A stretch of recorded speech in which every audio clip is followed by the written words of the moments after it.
Okay mga lads, pag-usapan po natin si Harry Roque, pero I promise you this is not a political content like usually kapag kino-content ko si Harry Roque. Let's talk about yung value system natin as mga Pilipino na ah, na na araw-araw tayong nasa internet. I think it's safe to say that if you are watching this content most of the time, or at least meron ka laging access sa internet and you are usually on your phone. Siguro yun yung pinaka best description ng ating panahon ngayon. And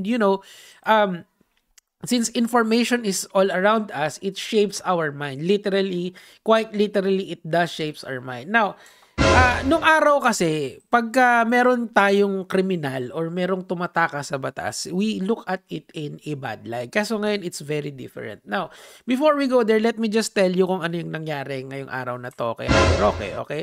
Si Harry Roque po ngayon ay meron ng red notice.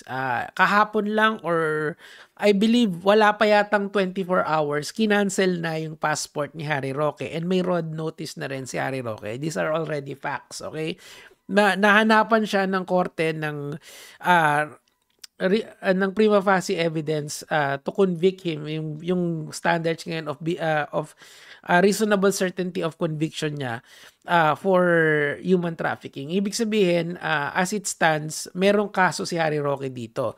He did not, I believe he tried to answer it, kaso nga lang talaga hindi siya nag-succeed. Kumbaga talo siya sa prosecutor level doon sa mga kinaso sa kanya. Now, meron ng may warrant of arrest na si Harry Roque, and then because of that warrant, kinancel na yung passport niya and linabasan na siya ng red notice. These are all facts of the case. He now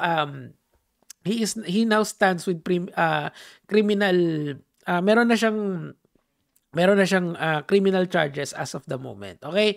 So, ito yung nangyayari ngayon. Now, totoo, merong mga nag-jump the gun, including myself, and ayoko nang i-take back yon kasi it's very frustrating to see that there are still people defending this person. This person is already indefensible.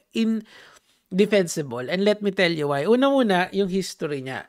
Si Harry Roque kasi is siya ay human rights lawyer to begin. Para siyang si Laila de Lima, okay? For human rights yung linalaban niya. Kaya nga siya magaling sa international law. And he is using his knowledge of international law, I believe, to evade arrest, okay? So, kung natatandaan yung si Jennifer Laude, yung pinatay na transhuman sa dito sa Pilipinas ng isang sundalo kasi nagulat yung sundalo dahil trans pala yung kasiping niya. Ang ginawa nitong si Harry Roque ay kinuha niya yung kaso na yon, or at least siya yung nag-handle ng kaso na yon. That's how deep he is pagdating sa human rights, okay? I believe pro bono pa yon eh. And then nung aangat si Marcos bilang I believe si Marcos din hindi niya rin sinuportahan hindi tama ba, hindi si Duterte pala yon yung hindi niya sinuportahan, pero nung kinuha siyang spokesperson ni Duterte, nag-iba bigla yung kanyang value system. Kasi this is the point of our conversation right now. Where does your value system lies? Kasi it seems to me that power really ano yung sinabi sa Matrix nung araw, yung absolute power.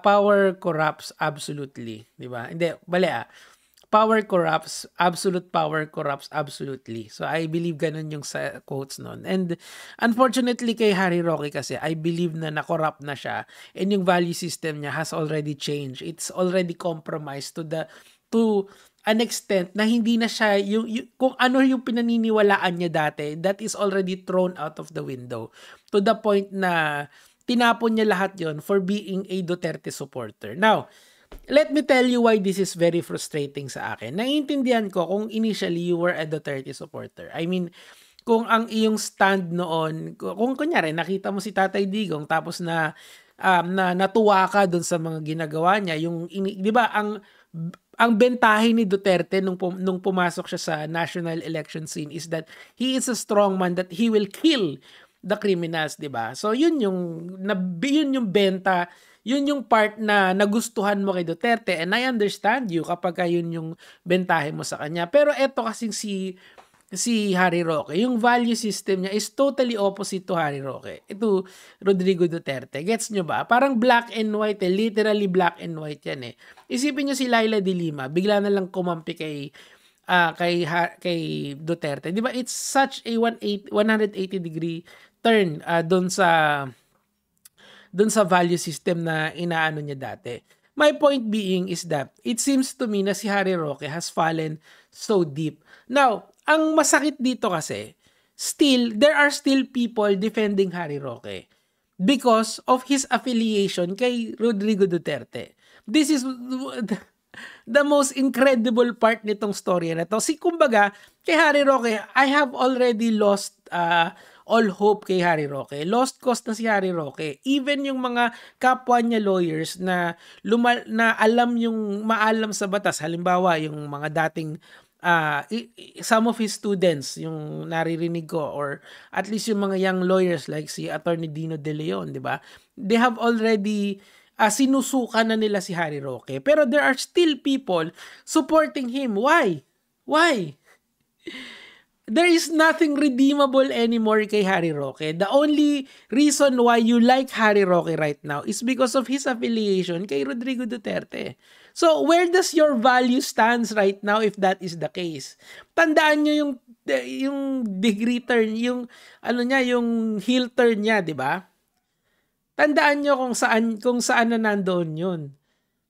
Di ba? Na yun? Wala nang, yung pag-turn niya sa attitude niya is already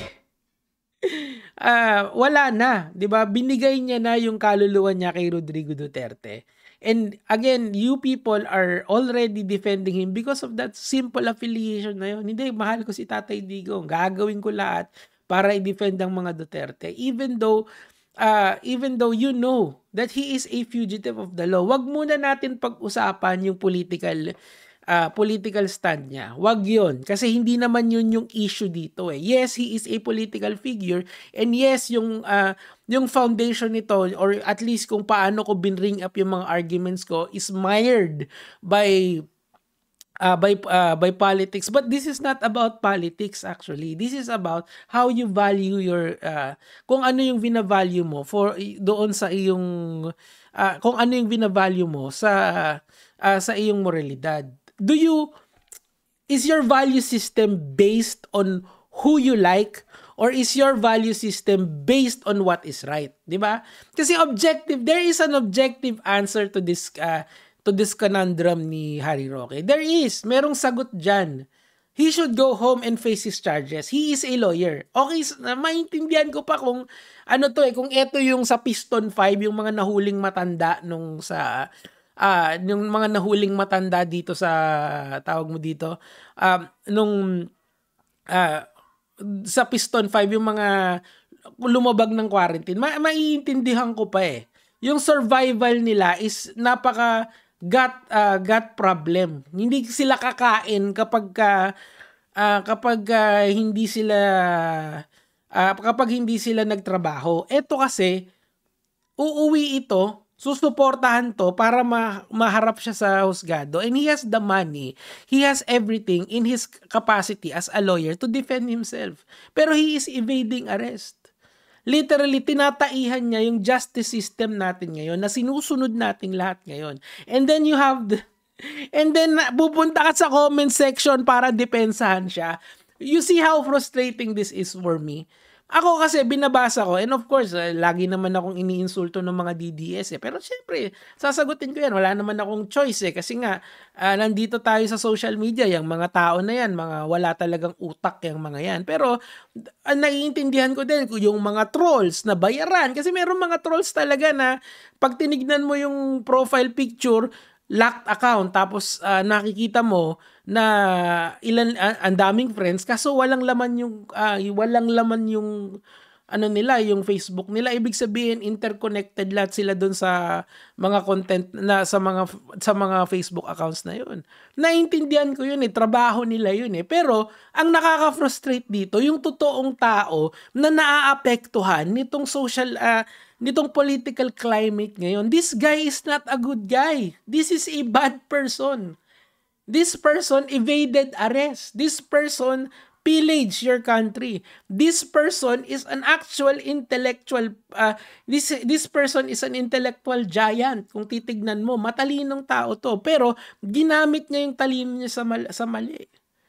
And now you still support this person. Why? Why is that?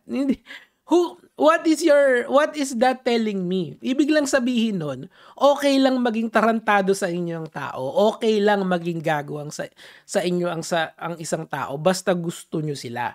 Okay lang na gumawa sila ng krimen, okay lang na magtago sila sa batas, okay lang na wag nilang panagutan yung mga kademonyohan nila dito sa mundong ibabaw, basta gusto nyo sila. It's not about what is right, it's about who they are. That is the most frustrating part na nakikita ko dito kay Harry Roque. I'm sorry, I'm really ranting on this kasi every time I read a comment, a real person commentating on this, I see that yung values ng tao na yun has been broken. Maiintindihan ko kung isa siya dun sa mga troll or dun sa mga vloggers na kakampi niya. Maiintindihan ko, it's business for them.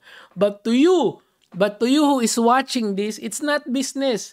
They have shaped your mind. They have corrupted your mind to a degree na you don't know what's right from wrong anymore. You just bandwagon on because they like this person. And that is the most frustrating part dito sa akin. I'm sorry I'm ranting. Yun lang naman po yung sa akin for today, mga lods.